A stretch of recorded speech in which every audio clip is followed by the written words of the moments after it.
So these are going to be an overview of your notes on Buddhism. So I'm going to go through the notes. You have a note sheet titled Buddhism, and in the upper right-hand corner, there's a little passage that I'm going to start with.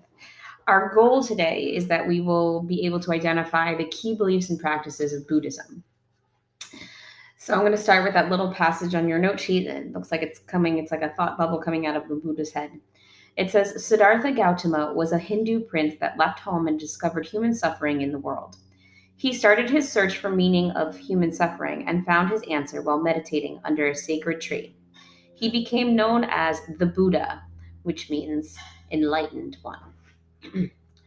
So we're going to start with talking about the fact that Buddhism started in India by a man named Siddhartha Gautama. So Siddhartha was born here, right on the edge of what we would consider modern-day Nepal. Siddhartha was born Hindu, and he actually lived a very privileged life. And the story is told that when he was about to marry and start his own family, that he had a desire to go out into the world. And when he went out into the world, he realized that not everyone had lived such a wonderful life as he. And so he decided to try and find the answer to why humans suffer. Why does everyone have suffering in their life? And it was during that meditation that he ultimately did discover how one can end suffering.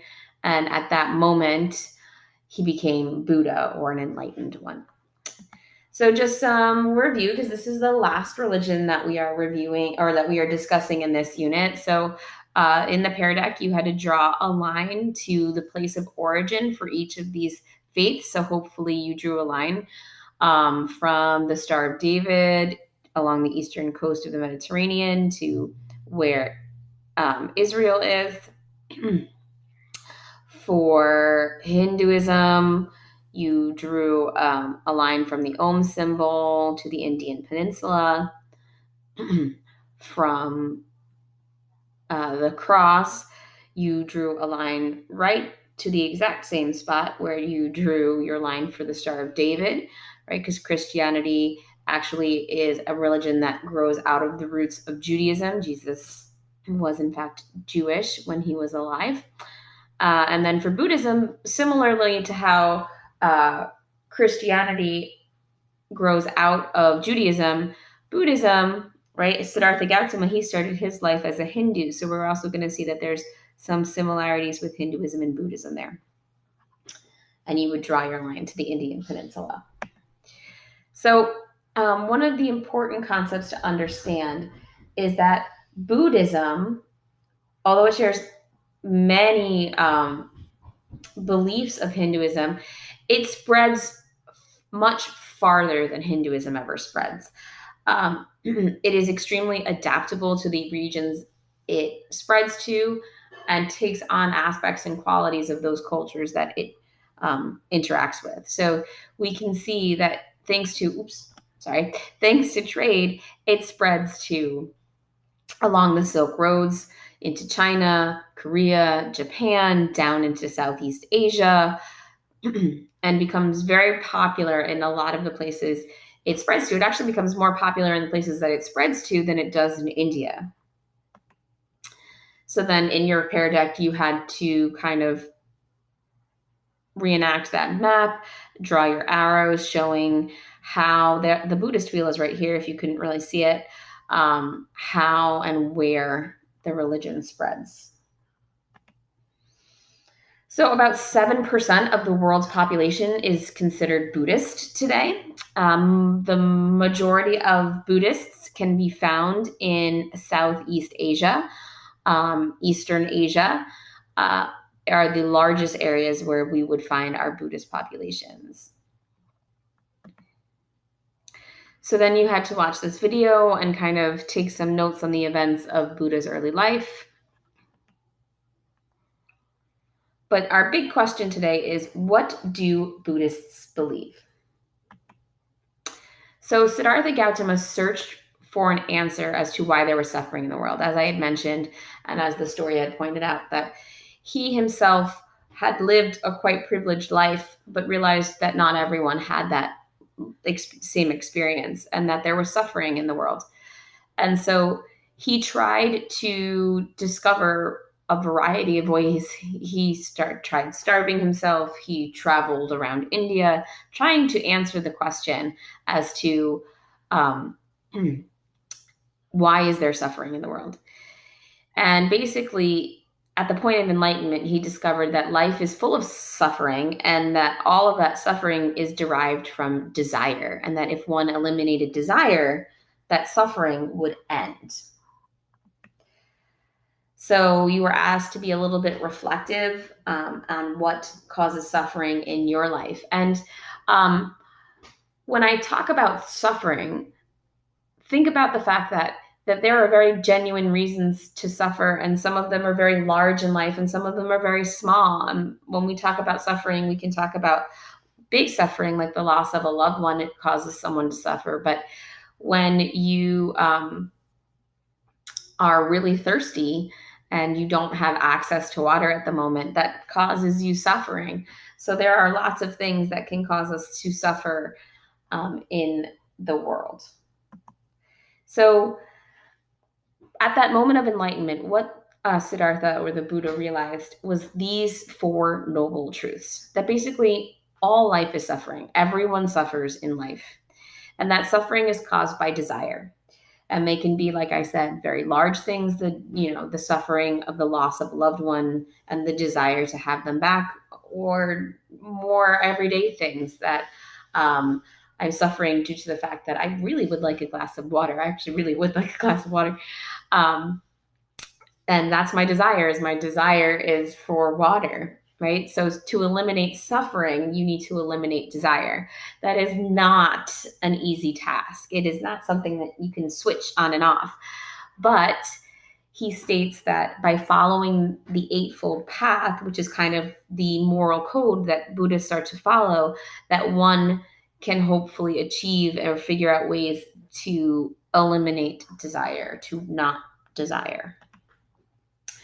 So, according to Buddhists, a person should believe in the Four Noble Truths and follow the Eightfold Path.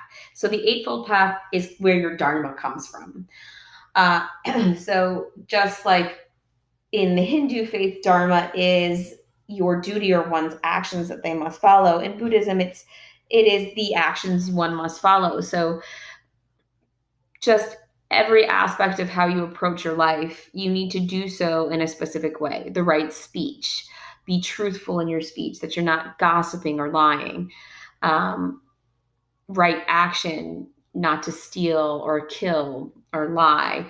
Right concentration, focus on meditating. Are you aware of what is important in life?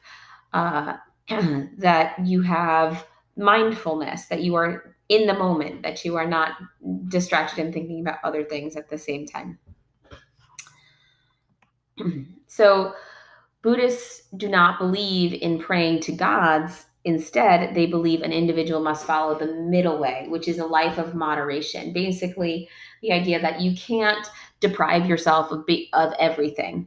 You can't starve yourself. You can't live such an austere or minimalistic life that you would ultimately cause yourself suffering if you deprive yourself of everything. But at the same time, you can't indulge in absolutely everything. You can't be overindulgent and give into every single want, because ultimately that will bring you suffering as well. But rather, you need to find the middle way, a life of moderation. What do you actually need versus denying or overindulging? So the goal of Buddhism is somewhat similar to the goal of Hinduism, in that they want to reach enlightenment, or they want to basically stop the cycle of reincarnation and be one with the universe, or one with the in Hinduism, Brahman. So the goal of Buddhism is to reach enlightenment or nirvana. Right? So this is achieved by following the middle way or the Eightfold Path, and by this is not, once again, a very simple thing, but over a series of lifetimes, you would be able to achieve that enlightenment, that idea of not desiring at all and ending all desire, which then ends all suffering in your life.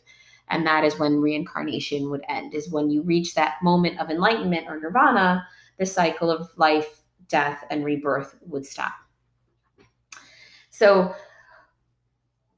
just like Christianity has some roots in Judaism, Buddhism has some roots in Hinduism. So the ideas and the concept of dharma, one's duty in life, applies to Buddhism as well as Hinduism, as does karma, the idea that your actions in this life have consequences. So then you were asked in the Pear Deck to draw or type 2 ways you try to ease suffering in your life. So for Buddhism, how do Buddhists worship? So the holy book for Buddhists is known as the Tripitaka. After the Buddha died, his teachings were collected into what is known as the 3 baskets of wisdom. That's the loose translation of that. And these were basically sermons and a collection of ideas that were used for Buddhist leaders like monks or nuns. So the way we are approaching Buddhism in this unit is that Buddhists do not believe in a god or gods. Rather, it's much more reflective on what one is doing, right? As Buddhism spreads, the concept or ideas of gods shifts. Like Mahayana Buddhism, we're going to see the deification, more closely a deification of the Buddha, but in Theravada Buddhism, that's not necessarily so. So in the basis of when this religion formed, Buddhists do not necessarily believe in a god or gods, but they do worship by meditating, and that is done at home or at a Buddhist temple. So in what we have gone over, what we want you to do is be a little reflective and think, what similarities do you see in Hinduism and Buddhism? All right. And then although Christianity and Buddhism might seem very different, hopefully through your notes, through what we're doing in class, you begin to notice that there are a lot of similarities between Christianity and Buddhism. Especially when we look at the lives of the founders and the way these religions form. You should have gone through and circled each time what you think the right answer is. So which religion was founded by one individual, right? The answer would be both. Which religion has a holy book? Look at that. Again, both, right? The Holy Bible for Christianity, the Tripitaka for Buddhism. Which religion believes in one God or is monotheistic? That would be Christianity, as we just mentioned. Buddhism, there is no God. Buddha is not considered a god. Which religion has the code of behavior? And the answer would be both again, right? Christianity would be the 10 Commandments and the Beatitudes, and Buddhism would be the Eightfold Path, right? But if you look at what the Eightfold Path is asking of its followers and what the 10 Commandments and the Beatitude ask of their followers, you'll see that the concepts are the same. Which religion has an ultimate goal to achieve based on good deeds, thoughts, and actions? Once again, that's going to be both. The ultimate goal of Buddhists is to achieve nirvana. The ultimate goal of a Christian is to reach heaven.